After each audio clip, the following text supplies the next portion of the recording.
Good morning. My name is Molly Sayre.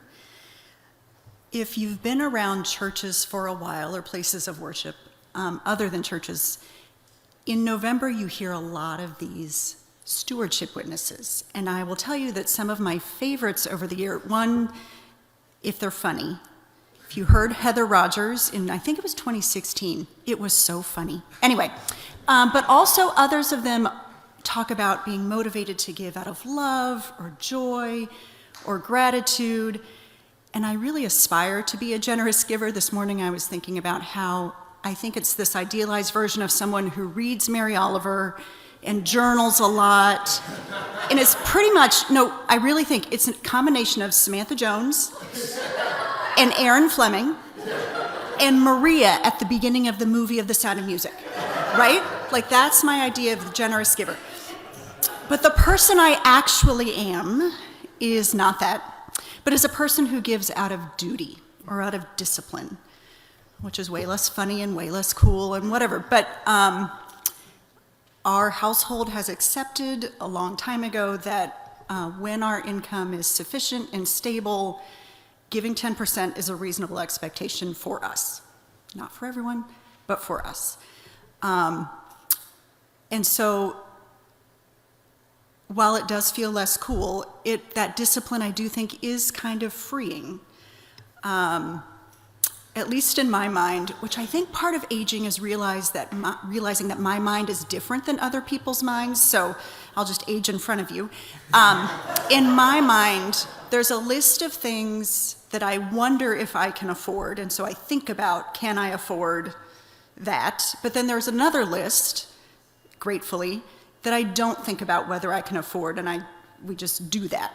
Of course, there are people in the room whose list of can I afford that includes basic needs, so we acknowledge that. But the discipline of giving moves giving from can I afford it over to it's just what we do.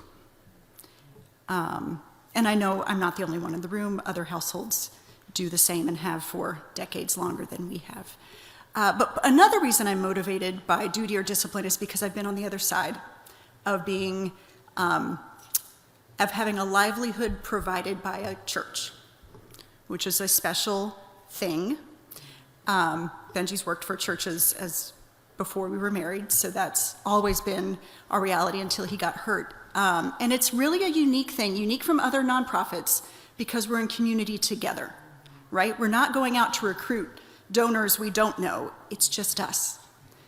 And it is not lost on me that both of our appointed clergy are partnered with other clergy who are dependent on the same processes, which is a special level of faith. Let's say faith, right? Faith.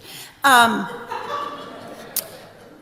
that gives us, that motivates me to fulfill that discipline, to engage in that in giving each year, because we support really excellent church staff and our clergy, and it's just us who are going to do that. I do acknowledge life is messy. Please know that I know that.